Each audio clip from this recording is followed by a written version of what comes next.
Hello दोस्तों, आपका बहुत बहुत स्वागत है आपके अपने चैनल गणेशाय वर्ल्ड में। आज हम क्लास 10th मैथ में प्रश्नावली 3.3 के जो कुछ क्वेश्चन छूट गए थे उन क्वेश्चनों को हम कवर करेंगे। तो दोस्तों, इससे पहले मैंने आपको प्रश्नावली 3.3 के पहले क्वेश्चन कराए थे, तो उनमें मैंने एक दो क्वेश्चन छोड़ भी दिए थे और बोल दिया था आप करना, लेकिन कुछ बच्चों को कमेंट आया कि सर हमें थर्ड क्वेश्चन नहीं बन रहा, फिफ्थ क्वेश्चन नहीं बन रहा। तो आज मैं उन्हीं क्वेश्चन को कंप्लीट कराऊंगा, इसके बाद मैं आगे बढ़ूंगा, है ना।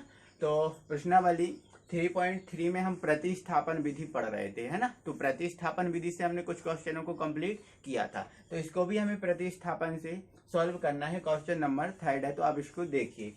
तो सबसे पहले लिख देंगे सॉल्व, और दिया है, तो दिया है क्या लिख दिया हमने 3x - y बराबर 3, और ये हमारा पहला समीकरण है। दूसरा है 9x - 3y बराबर 9, ये हमारा दूसरा समीकरण है। आपको क्या करना है, समीकरण हम प्रतिस्थापन विधि में क्या करते हैं, समीकरण 1 से x का मान निकालते हैं, फिर उस मान को समीकरण 2 में रख देते हैं, तो हमें y का मान प्राप्त हो जाता है। ऐसा करते हैं, तो आप वैसे ही करेंगे और लिख देंगे क्या, समीकरण 1 से। समीकरण 1 से आप समीकरण 1 को उतार लेंगे, 3x - y बराबर 3, ये समीकरण 1। हमें x का मान निकालना है, तो y को इस तरफ भेज देंगे, तो हो जाएगा 3x बराबर 3 + y। अब x का मान निकालना है, तो ये भी 3 है, तो ये 3 कहाँ चला जाएगा, बटे में चला जाएगा। यहाँ से आप y का मान निकाल सकते हो, कोई दिक्कत नहीं है। आपको निकालना है y का मान निकालना, ठीक है। तो x का मान निकालेंगे, 3 बटे में जाएगा, तो ये हो जाएगा 3 + y बटे 3, ये हो गया। ये हमारा, इसको दे देना समीकरण नंबर 3, ये x का मान है।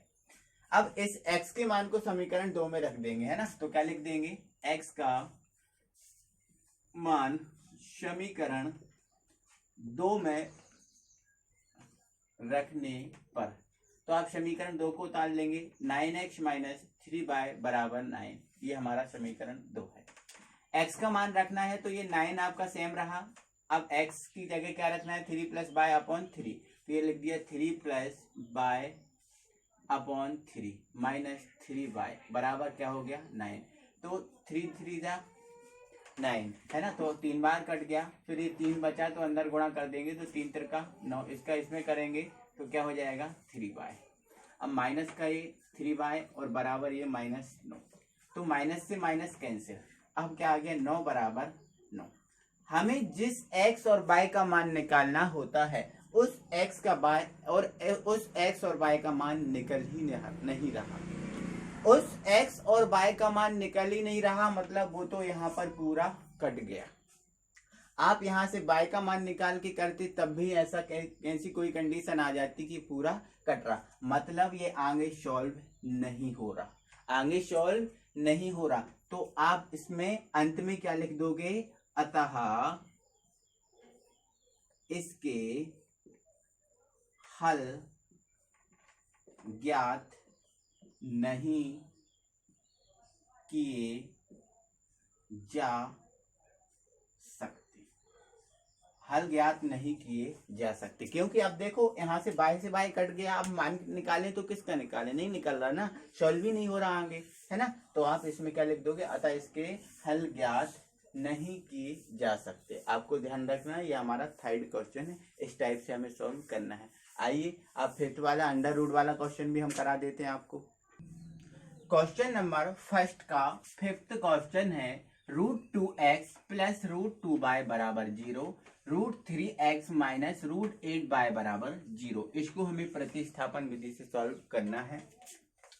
तो सबसे पहले हमने क्या लिख दिया, सॉल्व भी लिख लिया, और ये हमने समीकरण 2 उतार लिए, है ना। इसको समीकरण आप 1 दे दो, इसको समीकरण आप 2 दे दो। मैंने इतना काम नहीं किया, या मैंने इसमें ही कर दिया, है ना। आप इसको बाकायदा लिख सकते हो, दिया है और ये समीकरण उतारोगे फिर सॉल्व करोगे, है ना। अब इसको प्रतिस्थापन विधि से सॉल्व करना है, तो लिख दूंगा समीकरण 1 से, और समीकरण 1 को मैं क्या करूंगा, उतार लूंगा, तो √2x और यहाँ पर √3y बराबर 0, ये समीकरण 1 है। x का मान निकालना है, तो आप क्या करोगे, इसको इस तरफ भेज दोगे, है ना। इसको इस तरफ भेज दोगे तो हो जाएगा ये माइनस का √3y। x का मान निकालना है तो √2 बटे में चला जाएगा तो x बराबर हो जाएगा -√3 अपॉन √2 और ये बाय, ये आपको याद रखना है, ये बटे में चला गया, ये हमारा x का मान हुआ। इसको हमने दे दिया समीकरण नंबर 3। अब जो x का मान आया है उसको हम रख देंगे समीकरण 2 में। हम क्या लिख देंगे, x का मान समीकरण 2 में रखने पर, ठीक है, इधर तक दिख जाएगा, रखने पर। तो हम देखेंगे समीकरण 2 को उतार लेंगे। ये हमारा समीकरण 2 है, √3x माइनस √8 बराबर 0। x का मान रखना है तो x का मान इधर पे रख देंगे, है ना। तो x का मान कितना है, -√3 अपॉन y है, तो इसको हम रख देंगे। तो आप देखिए इधर पे, है ना। तो ये हमारा √3 रहा। अब इसका मान रखना है x का, है ना, तो ये क्या हो जाएगा, माइनस का √3 और अपॉन √2 और ये क्या है, y, तो ये रहा हमारा y, ये ब्रैकेट में कर दिया, माइनस रहा √8 है, √8 बराबर है 0, कोई दिक्कत नहीं। तो यहां से मैंने इसको सॉल्व किया तो √3 क्या हो जाएगा, रूट से रूट कैंसिल हो जाएगा, क्या बचेगा, माइनस का 3 बचेगा और ये बाय अपॉन में क्या चल रहा है, √2, कोई दिक्कत नहीं है, माइनस का √8 बाय बराबर क्या हो जाएगा 0, कोई दिक्कत नहीं। अब क्या करोगे, आप एलसीएम लोगे तो इसके बटे में कुछ नहीं तो 1 मान लोगे, इन दोनों का एलसीएम लेंगे तो क्या जाएगा, √2 हो जाएगा। अब इसका इसमें गुणा करेंगे तो माइनस का 3 ही रहेगा। अब इसका इसमें गुणा कर देंगे तो क्या हो जाएगा, अंडर रूट का रूट में हो जाता है तो क्या हो जाएगा, √16y बराबर क्या हो जाएगा 0। इसको हम इधर लेके जाएंगे तो माइनस का 3y, यहाँ 16 अंडर रूट 16 कितना, 16 किसका रूट होता है, 4 का, तो यहाँ हम लिख देंगे 4y। अब यहाँ पर ये चला गया तो 0 इंटू क्या हो गया, √2। तो हमने देखा यहाँ से ये दोनों जुड़ जाएंगे, माइनस का ये है, माइनस का ये है, तो ये माइनस का 7y हो जाएगा और 0 का इसमें गुणा कर देंगे तो आ जाएगा 0।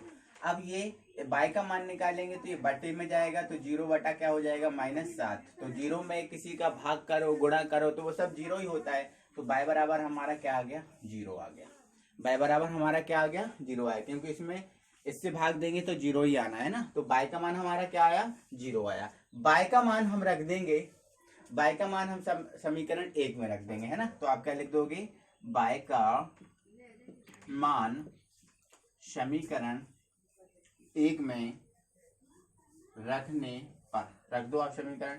तो समीकरण 1 को पहले उतार लोगे, √2x प्लस √3y बराबर 0। y का मान रखना है 0, तो ये √2x ज्यों का त्यों।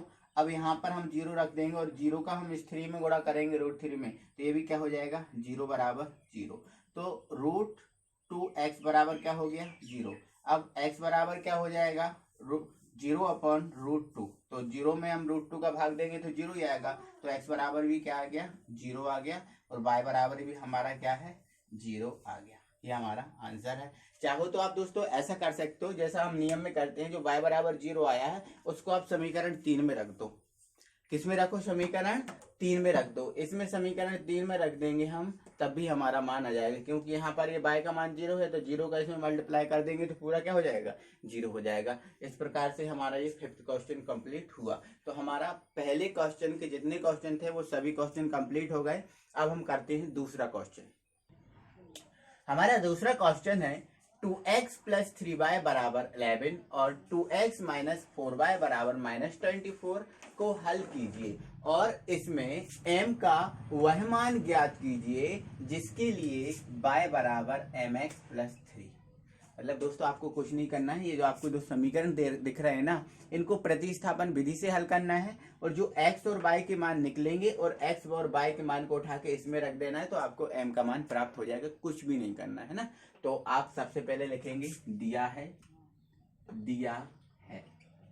क्या दिया है, 2x प्लस 3y बराबर 11, इसको दे देना आप समीकरण 1, तथा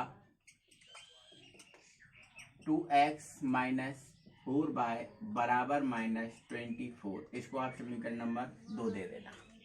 कर दोगे, एवं जो दिया है y बराबर mx प्लस 3, इसको आप समीकरण नंबर 3 दे दोगे, है ना। अभी हमारे समीकरण 3 आ गए, लेकिन हमें क्या करना है, प्रतिस्थापन विधि से हल करना है समीकरण 1 और 2 को, है ना। 1 और 2 को ही हल करना है। वहां से आप जो x और y का मान निकालोगे उसको उठा के इसमें रख दोगे, आपका आंसर आ जाएगा, मतलब m का मान आपका आ जाएगा, है ना। तो आप क्या लिख दोगे यहाँ पर, समीकरण 1/2 को प्रतिस्थापन विधि से हल करने पर। तो समीकरण 1 और 2 को प्रतिस्थापन विधि से हल करेंगे तो हम क्या करेंगे, सबसे पहले लिख लेंगे समीकरण 1 से। तो समीकरण 1 को आप उतार लोगे, 2x + 3y = 11, ये उतार लिया। x का मान निकालना है तो इसको आप इस तरफ भेज दोगे तो आ जाएगा 2x = 11 - 3y। अब x का मान निकालना है तो ये 2 बटा में चला जाएगा, तो 11 - 3y अपॉन क्या हो जाएगा 2, ये हमारा x का मान है। अब चाहो तो इसको समीकरण नंबर 4 दे सकते हो। अब जो हमारा समीकरण 4 से x का मान आया है उसको रख देंगे हम समीकरण नंबर 2 में। तो आप क्या लिख दोगे, x का मान समीकरण 2 में रखने पर, अब समीकरण 2 को आप उतार लोगे। समीकरण 2 है हमारा 2x - 4y = -24, ये हमारा समीकरण 2 है। x का मान उठाकर यहाँ पर रखना है तो ये हमारा 2 रहा। x का मान क्या है 11 - 3y अपॉन 2 माइनस का ये 4y है, सेम रहा, बराबर -24। 2 से 2 कैंसिल हो जाएगा, 11 - 3y - 4y बराबर -24 आया ना। इसके बाद आप क्या करोगे, जो 11 है उसको आप इस तरफ ले जाओ और ये माइनस माइनस के हैं तो दोनों जोड़ दोगे, तो 4 और 3 कितना हो जाएगा -7y। इसको इस तरफ लेके आएंगे तो -24, ये इस तरफ आएगा तो ये माइनस का हो जाएगा, तो माइनस का हो जाएगा तो ये -11। हमें किसका मान निकालना है, इन दोनों को आप जोड़ दो पहले, 7y और इन दोनों को जोड़ेंगे तो 4 और 1 क्या हो जाएगा 5 और 2 1 3 हो जाएगा -3, तो ये 35 हो जाएगा। कैंसिल कर दो, 7 5 क्या हो जाएगा 35, तो y बराबर कितना आ गया 5 आ गया। क्या आ गया, y बराबर 5।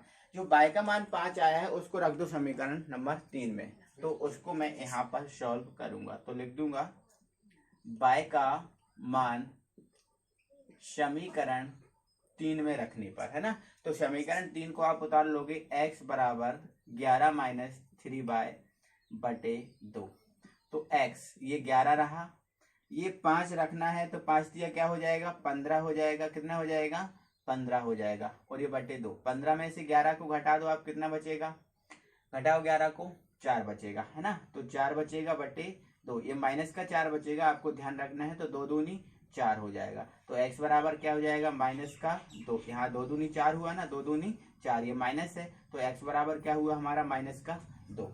x बराबर हमारा -2 आ गया, और y बराबर हमारा कितना आ गया 3 आ गया। क्या आ गया 3। अब लेकिन हमें ये नहीं निकालना, हमसे पूछा है कि m का मान बताओ, क्या बताओ m का मान। तो आपको कुछ नहीं करना है, उसको मैं यहाँ सॉल्व करूंगा।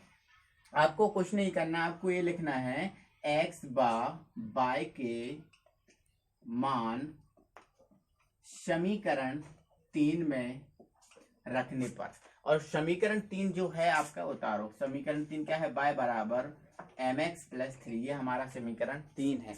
इसको हमने उतार लिया और मान हम इसमें रख देंगे। x का मान कितना है -2, y का मान कितना है 5। तो आप देखो इधर, ये y का मान कितना है 5, तो ये 5 रख दिया, और ये m। x का मान कितना है -2, तो ये माइनस का हमने 2 रख दिया, प्लस का ये 3। ओके, इसको आप इस तरफ ले जाओ तो 5 माइनस क्या हो जाएगा 3, और इसका इसमें हम मल्टीप्लाई कर देंगे तो हो जाएगा -2m। तो यहाँ से 5 में से 3 को घटा दो तो आप क्या बचेगा 2 बचेगा, -2m। ये हमें किसका मान निकालना है m का, तो इसको हम ऐसा भी तो लिख सकते हैं -2m = 2। तो m का मान निकालना है तो ये बटे में चला जाएगा, तो 2 बटे -2, 2 एकम 2, एक एक बार कट गया, तो m का मान कितना आ गया हमारा -1। ये हमारा आंसर है। तो दोस्तों ये हमारे एग्जाम के पॉइंट ऑफ व्यू से इम्पोर्टेंट क्वेश्चन है, हमारे एग्जाम में ये आता रहता है, तो आपको इसको ध्यान से समझ के एक बार कर लेना। चाहो तो आप एक बार और समझना चाहते हो तो वीडियो को पॉज करना और फिर से आप इसको समझ सकते हैं ना। तो ये समझ में आया होगा आई होप। इसके बाद दोस्तों हम थर्ड क्वेश्चन कर रहे हैं।